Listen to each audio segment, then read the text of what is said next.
Welcome to another edition of the Tom Green Podcast. Last week, we had a nice Michigan win over SMU, and we've had two new podcasts since then. One with the MLB guys, Bruce Cago Jr., Johnny Black, and we had Ben Probst on yesterday for Lions Pats. And I should say before I get this show running, I had a big plan for this show that unfortunately didn't work out, but last year at this time, if you'd have told me that I had a chance for this to happen, this was my reaction. So you're telling me there's a chance? Yeah! And I had that reaction up until last night. Tim Brando was going to be on this show, but unfortunately backed out due to personal issues. But with that being said, we brought in a Nebraska Beat Writer to fill in for him. His name is Matt Hardesty. Welcome to the show, Matt. Hey, Tom. How are you doing?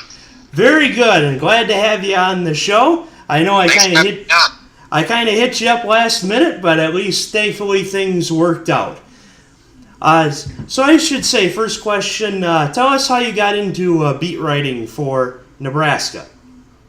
Well, honestly, I started a blog with a couple buddies my sophomore year of college, and I don't know, we just all kind of liked writing about sports, and then some of my friends worked at the school newspaper, and they said that you didn't even have to be a journalism major or anything to go into it, so I kind of just took a job writing sports for the school newspaper, the Daily Nebraskan, and it just grew from there, and now I cover football and basketball for Nebraska. Gotcha. So, because you had said that you cover Nebraska basketball as well, I got to play this too.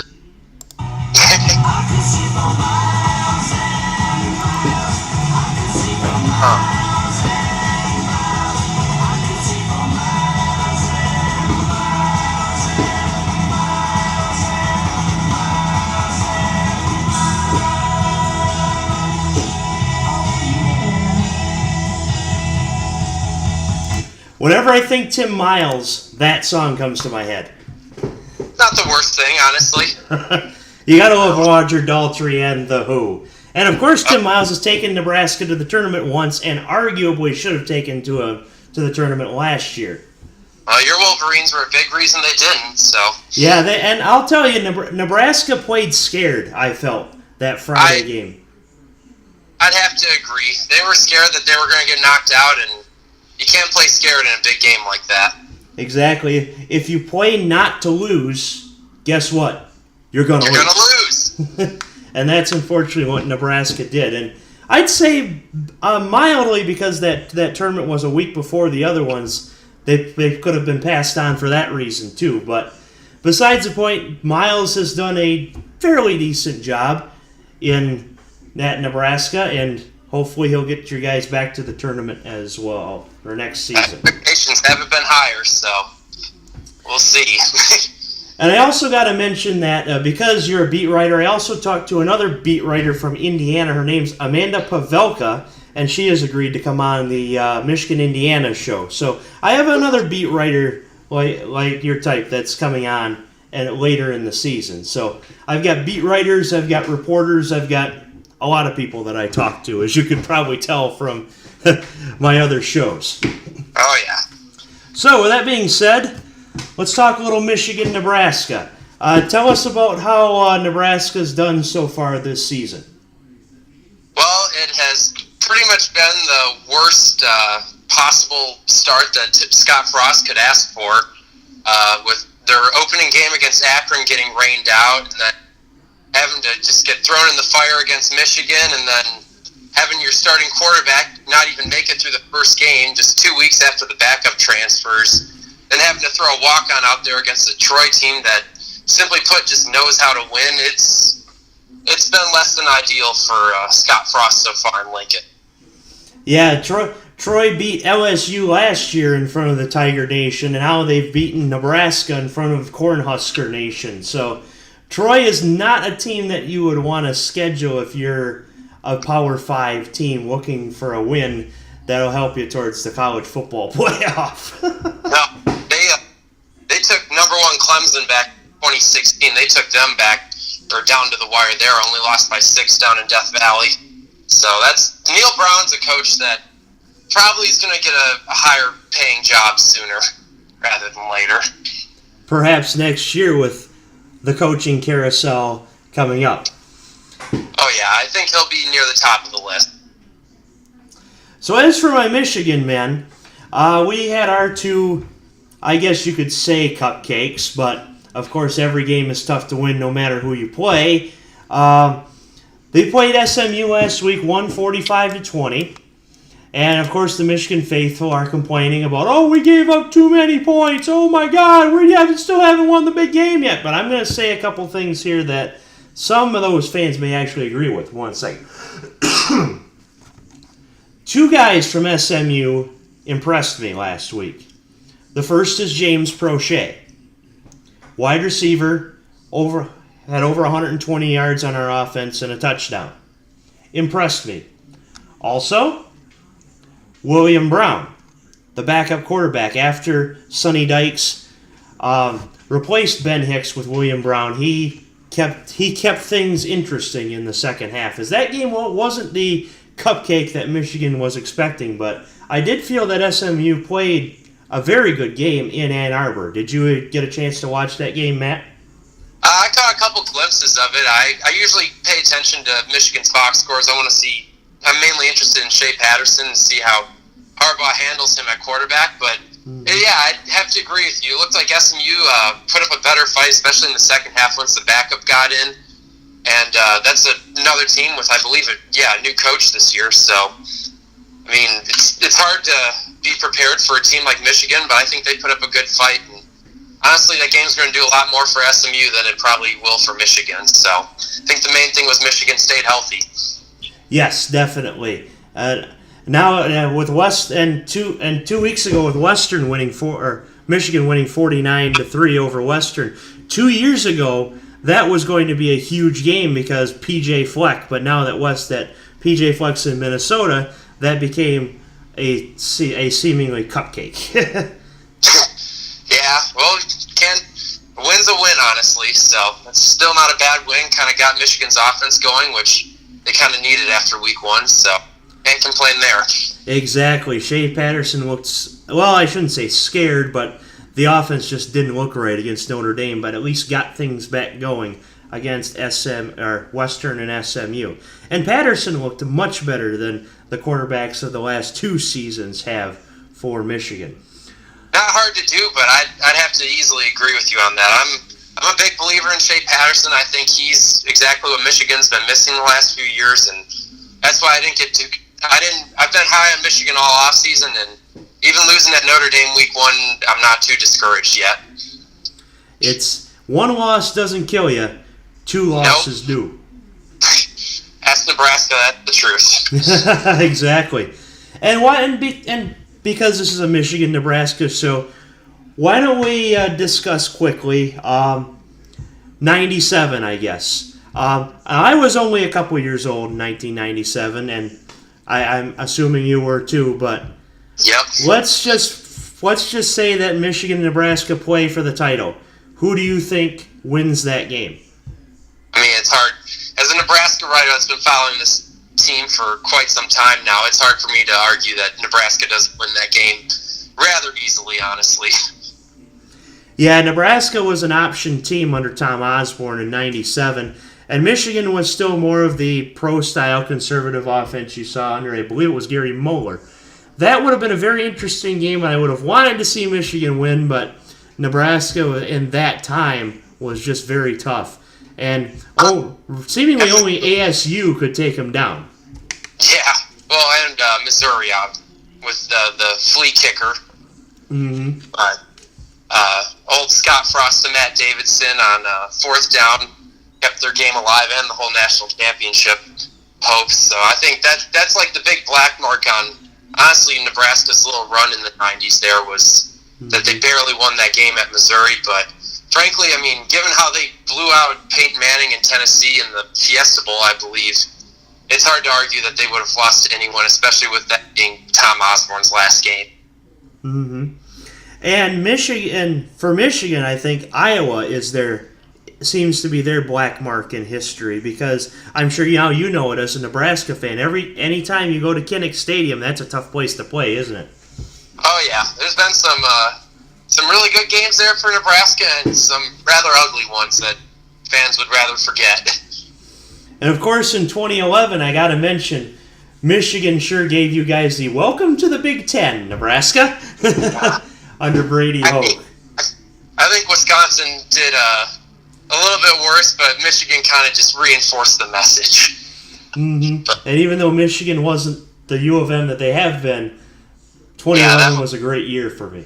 That was a jarring moment for Nebraska faithful, that's for sure. Although, personally, I think Nebraska didn't officially get welcomed to the Big Ten until last year's loss against Northern Illinois.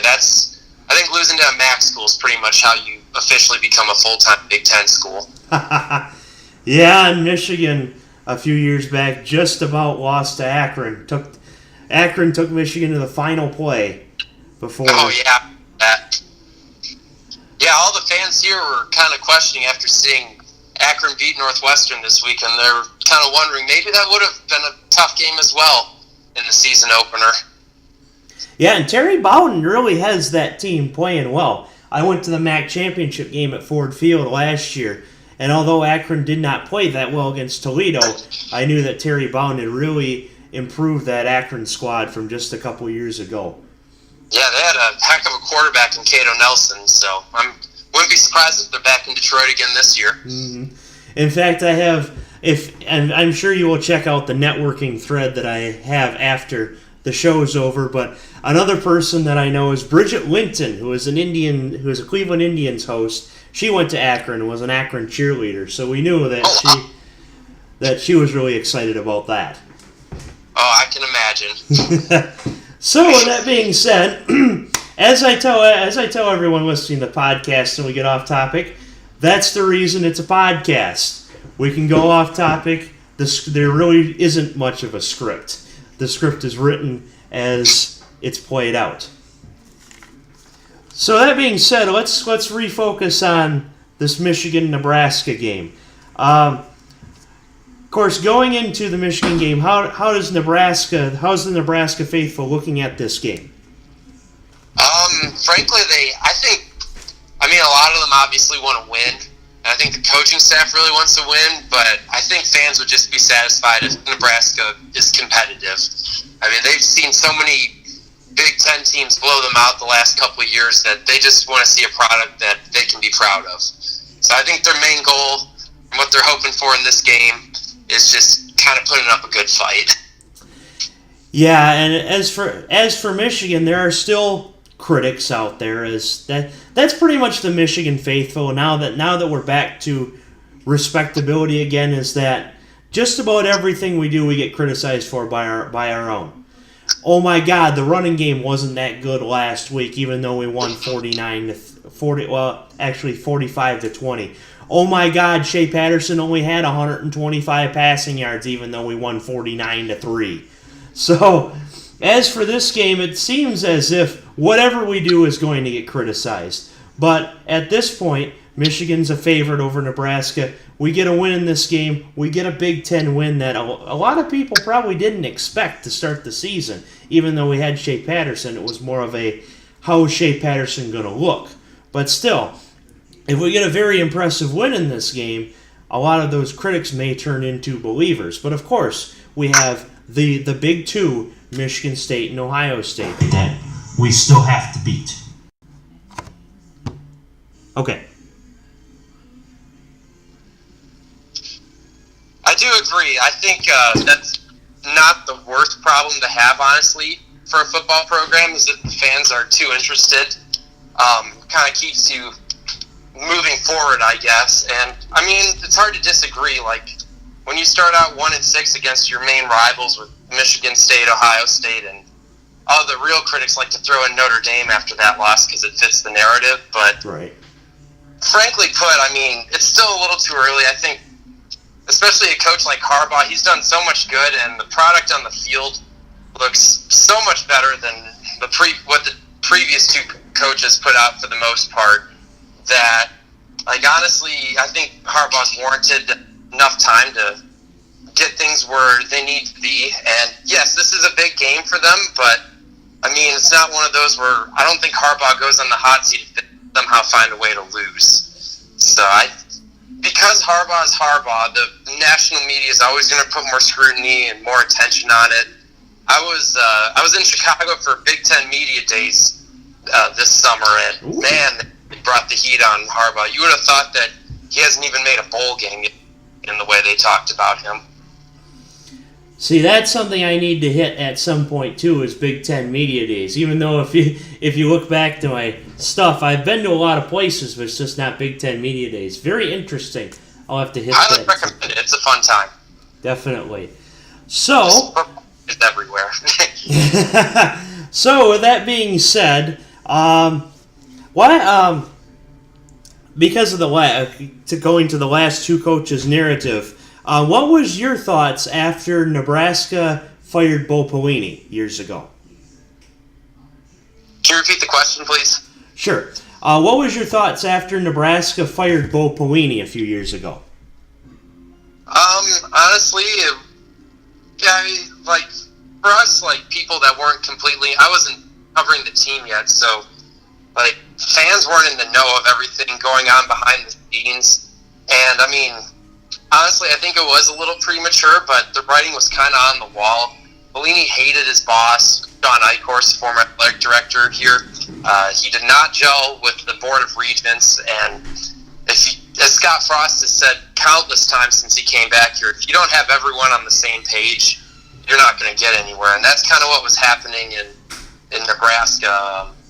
Like, Pelini said in a secret meeting that someone recorded and leaked that the administrators and the Board of Regents, they were almost rooting for Nebraska to lose down the stretch in 2014 against Wisconsin and Iowa. I mean, I think he was about to start looking for other places to go if Nebraska didn't fire him. And Nebraska, on their hand, they didn't like the way he interacted with his bosses. They didn't like the way he acted on the sideline. They didn't like how he represented the university, which was their own personal opinion. So, I mean, hindsight 2020, it didn't look so hot, but Nebraska probably doesn't have Scott Frost here now if they didn't go through all that. That's true, and, you know, Michigan probably doesn't have Harbaugh now if they didn't go through Rich Rod and or Hoke. I mean, they had a chance to land Harbaugh in 2011, but Harbaugh balked, and now we have him, and now you guys have Frost, so hard to complain. Things happen in mysterious ways. So that being said, yeah, I was interested in that, and of course Mike Riley was not. See, he seemed to be the answer for 1 year, so like Hoke, but after that, not so. Well, with Mike Riley, I mean, it was just he represented the university in a very strong and positive manner, which I honestly think is what the athletic department cared the most about, instead of winning, and that's why they're all unemployed now.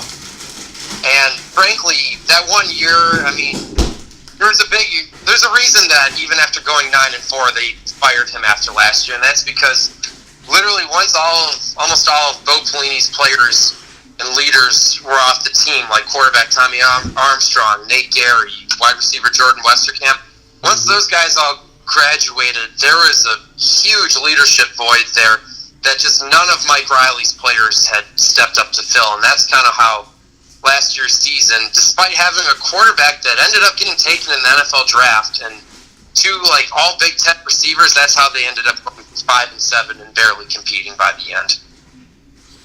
Mm-hmm. And it seemed like Mike Riley was more of a great rallier more than a great coach, if you know what I mean. Yeah, he rallied the team through some tough times, but I mean, he lost the locker room. He was letting his bosses pretty much run the program for him, telling him who to hire as coordinators and stuff, which you rarely see. Like, they pretty much, the athletic director and his staff pretty much came in and told him, fire your longtime defensive coordinator, this unit looks terrible, which They're losing to Ohio State 62-3. It's hard to argue that. And then they filled out all this money for the now infinite Bob Dialco. That's a name you don't say around here anymore. But and it just completely backfired because while on paper he looked like a good fit for the job, it's just he didn't gel with that staff and he didn't gel with the players. So right, Riley was too much of almost like a people pleaser. And honestly, it's been night and day seeing how the program run under Frost compared to what it was like last year. Yeah, and in the words of Ricky Nelson in the tune Garden Party, it's all right now. I've learned my lesson well. See, you can't please everyone, but you got to please yourself. Yeah, and I think now with this new staff and new athletic department leaders in place, like they're kind of letting Frost do things his way. They're not trying to intervene with anything, and as Frost has also said a lot, like there's a unity of purpose, and everyone seems to be pulling in the right direction. They need to start seeing some concrete results, and otherwise, who knows how this season's going to turn. Right. 2 years ago, when Scott Frost and UCF took the field against Michigan, after the game, Frost had said, "We looked like the better team in the second half," and I thought he was just freaking delusional. Well, after the Michigan game, they only lost once. I think they lost a few more than that. It's okay. It seems like they only lost once. Of course, that could be just me too. But perhaps we could see a repeat of that, where perhaps Michigan wins big. Scott Frost feels confident, even though he may seem delusional, and then Nebraska gets things rolling afterwards. You could see perhaps that happening after this.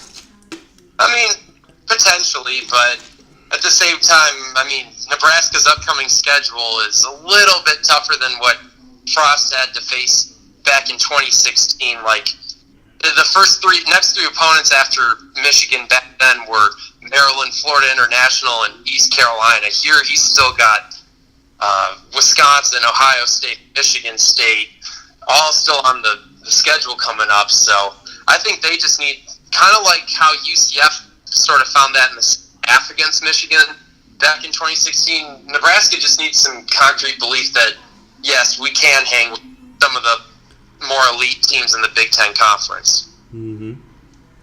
And so with that being said, we'll go to score predictions. How do you think Saturday afternoon in Ann Arbor will go?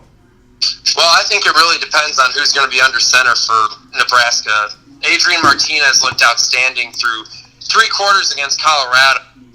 He struggled a little bit in the fourth, but before ending up suffering a pretty nasty knee injury. But he has been practicing all week, so it'll be interesting to see if he's back on the field. If Martinez is on the field, I think this could be a real dicey game, and Nebraska keeps it within a score or two. But if they have to go with walk-on backup Andrew Bunch, like they did last week against Troy, I think Michigan's probably going to steamroll them. It's going to be a nice feel-good win for the Wolverines, probably. So you think they'll score a bunch of points? I'm not a fun person. Had to. So I regret on this podcast. So what's your score prediction? With Martinez, I'm going to go Michigan 34, Nebraska 27. With Bunch against that Michigan defense, I'm going to have to go Michigan 41, Nebraska 10. Alrighty. So how I think this game plays out, I think Michigan seems to be more of a second half team, and they showed that against SMU, even though they gave up 2 touchdowns. I think that this will be close early. I think maybe like 10-3 or 13-7 going into the half. I think Michigan takes a hold of this in the second half, and they'll pull away with a 31-13 victory. I think Michigan 31, Nebraska 13. Okay. So with that, go ahead. Oh, go ahead. I was going to say, I do think the real losers in this whole ordeal are is Fox. They've kind of been burned by Nebraska this whole year. First, they were supposed to have Scott Frost's debut, and then that gets rained out, and the game ends up getting his debut is on ESPN or ABC instead. Now, Michigan-Nebraska was supposed to be this big primetime Scott Frost versus Harbaugh showdown, and then they both lose early in the season. So they're like, okay, Wisconsin and Iowa are both looking good. Let's put that in prime time instead. Then we saw what happened in Wisconsin last week. So now Fox is stuck with two games that probably won't garner as much national attention as they'd hoped. I know it, and coincidence, Tim Brando and Holly Saunders were on the call for that Nebraska Akron preview for that first game, and they got rained out. Yeah, Tim Brando still infamously said that Frost is the biggest hire in college football since Nick Saban, so I would have loved to hear him clarify that in the podcast. And hopefully I'll get him on sometime soon. I'm sure he'll be back in Ann Arbor this year. Oh, yeah. So, with that being said, let's move on to the segment in this podcast. It's the Rapid Fire Games. We have 8 games, 4 from college, 4 from NFL. The winner of the Rapid Fire at the end of the season wins like a $25 prize, which I determine that by whoever wins. Like last year, Aaron Gosser, one of my drinking buddies, I gave him a case of beer because he won the Rapid Fire segment. So I'll gladly take beer. So right now, the leader has a 750 winning percentage. It goes by winning percentage because not every week do I have 8 games. This one we have 8, and 6 out of 8 was the winning percentage, 750. So that being said, why don't we roll into some rapid fire games? We got first up, ranked versus ranked showdown, Texas A&M and Alabama. I mean, you can't bet against Alabama on this one. You gotta, with how they've looked so far, I think they're gonna kind of put A&M back in their place in this game. I like what Jimbo Fisher has done at A&M to start the year, despite losing to Clemson, but he's got his hands full with the schedule, and I think Alabama reinforces that. Alabama 41, Texas A&M 10. I'd have to agree with that score prediction. Moving to the West Coast, College Game Day is there. Stanford, Oregon. I am so excited that this is a quote-unquote rivalry again. I think Oregon's being a little bit undervalued right now, and I think Herbert's going to have he's going to kind of throw his name into the front of the high weekend, and I'm going to call Oregon with the upset over Stanford 27-24. It's going to be a good game. Alrighty. Here's the first time where I go, not so fast, my friend. Stanford has had the upper hand on Oregon the past number of years, even under the Chip Kelly era. I think that train continues to roll. I like Stanford in this game, but I do think Oregon keeps it close. I'm going to say 35-28, something like that. Give me Stanford in that one. All right. Next up, and you discussed this briefly, prime time, Wisconsin, Iowa. It's hard to argue against Iowa in prime time, but I'm going to do it. I think Wisconsin's going to play pissed off. Iowa's had Wisconsin circled on their calendar since last year when Wisconsin straight up humiliated them the week after their huge win against Ohio State. And I think it's going to be a good game, but the whole Laura Pinnock at night, it's convenient to the narrative, but they still lose night games. Like last year, they lost to Penn State. On a walk-off touchdown, too. Yeah, we can only hope that it's as good of a game this time, but frankly, Wisconsin, kind of like Stanford on Oregon, Wisconsin's had Iowa's number for a majority of the past 15 years or so, and I think that's going to continue. Wisconsin 21, Iowa 13. I had originally picked Iowa on the show I did with Ben Probst. I think you've convinced me to change that pick. If Wisconsin's had Iowa's number in the past umpteen years, I can see this continuing. Even though I like Kinnick Stadium at night, if you're not the opposing team, i.e. Michigan 2 years ago with Wilton Spate. In fact, on this podcast in my first year, I had even said, this is the game that everybody thinks Michigan's going to win when they're going to lose. And I was right, sadly. I like Wisconsin in this game, even though, like you said, they're going to play PO'd after losing to BYU. Wisconsin 27, Iowa 20. Very close game. Perhaps another walk-off touchdown. Wouldn't be mad. And this one's going to be a barn burner. I only picked this because it was a close line. Minnesota, Maryland. I kind of look like I do a weekly power rankings of the Big Ten as part of my beat. Sure. And I kind of look pretty dumb after putting Maryland up to, I believe, 4 after last week. The game was played at the same time as Nebraska-Troy, so I didn't get to watch their loss to Temple. I don't know what the heck happened there. But honestly, even with Rodney Smith out, especially with Rodney Smith out for the year, it's hard for me to see Minnesota doing much of anything in the Big Ten play this year. And frankly, I don't think their non-conference schedule prepared them for even Maryland. I'm going to go Terps 35, Minnesota 7. Okay, we had the exact opposite score from Ben, and I'm actually going to say not so fast here because it seems as if Maryland's in a world of hurt. Not saying that Minnesota isn't, but with everything that's been going on, Maryland had a great win over Texas, but really hasn't shown much since. If they beat Minnesota, they'll show a little more. But right now, I'm a believer in PJ Fleck and row the boat.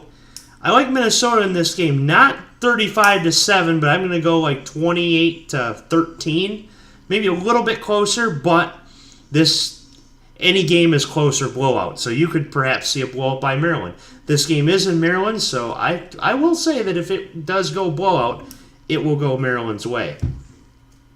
Alrighty, and if you really want, I'll even throw in a bonus, not a game here, but just a prediction. You can mock this later on. But if you want a sleeper in the Big Ten East, talking about semi-new coaches, I'm telling you, I think Indiana's starting to become the real deal, and I think they're going to shake something up in the East this year. Like, that's my call there. Yes, and I'm really, really hoping they beat Michigan State. One, because Michigan fandom. That's a huge game for Indiana's program. I know they just beat them 2 years ago, but I think if Indiana wins that, I don't think they're going to be on the same level as Ohio State and Penn State, but they're going to be nipping right at their heels. Mm-hmm.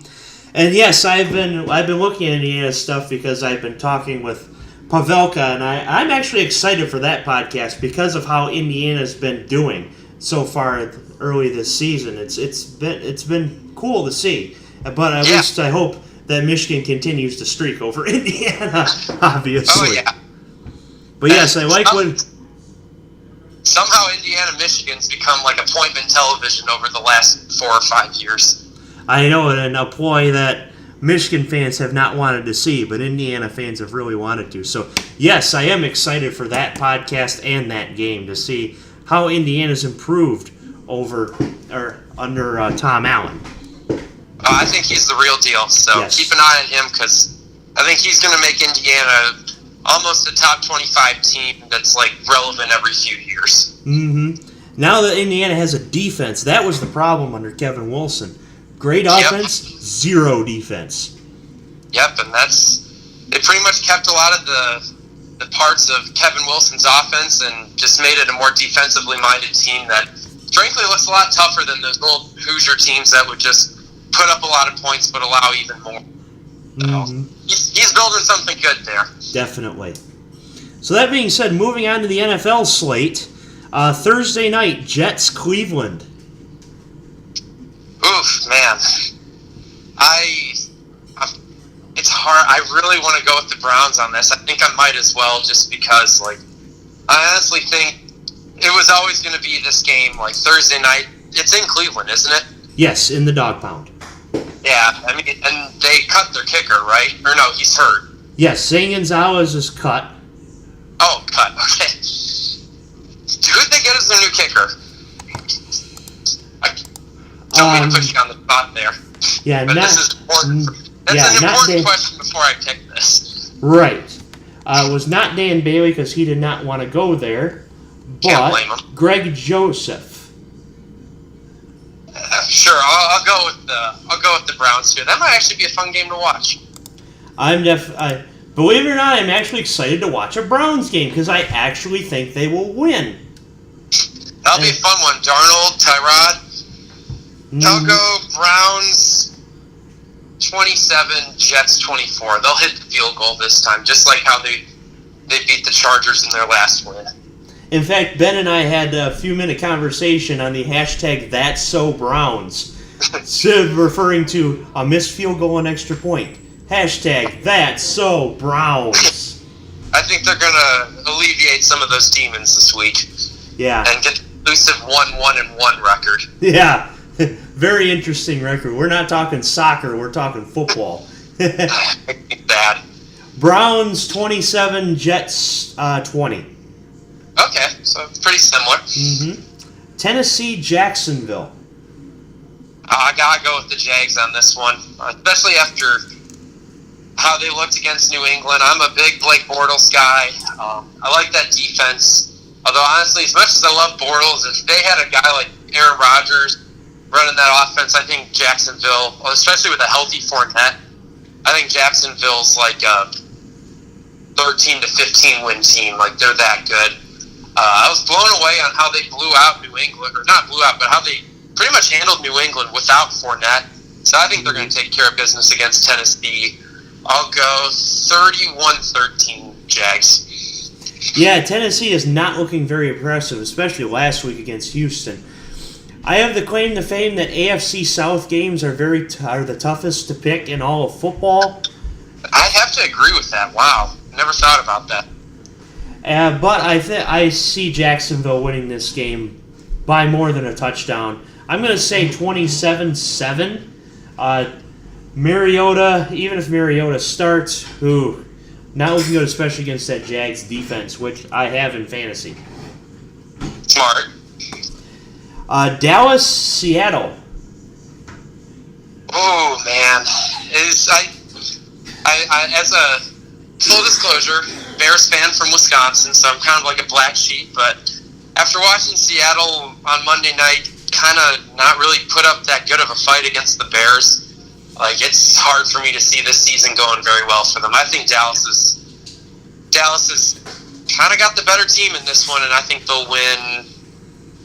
That's going to be ugly. Let's go 17-10. Okay. I'm going to go not so fast on that one. It's because it's in Seattle. Seattle's probably had a very tough fan base, very loud fan base, and I don't think they're going to. I don't think Dallas will do that well at CenturyLink Field. I think that Dallas is a better team than Seattle, and if it were in Dallas, I would pick Dallas by 2 touchdowns. But give me Seattle 17-14, low-scoring game, and I like Sebastian Janikowski. So that's true. He's one of the few kickers that hasn't been letting anyone down lately. So Sebastian Janikowski gets a 59-yard field goal to win the game for Seattle, 17-14. I'm all for that. I don't mind either team losing. So, in fact, as a little aside, my dad, I still live with my mom and dad, and in fact, my dad's been walking in and out of the show. When he heard you mention Aaron Rodgers, his eyes lit up. Okay, Packers or Lions? He's a Lions fan, but he loves Aaron Rodgers. I'm not sure he's a true Lions fan with knowing he loves Aaron, but I can't say nice about. I can't say anything nice about Aaron Rodgers on the record, so I won't, just because I'm a Bears fan. But in fact, one of the main producers of 3 Point Stance magazine, who pretty much started me in the podcast, Jeff Lyons. Of course, how funny his last name's Lyons. He's a Bears fan. Okay, so he knows my struggle. Oh yeah, but he loves Khalil Mack. Yeah, no, I'm excited about the defense. They're on the right track. It's going to take a little time, I think.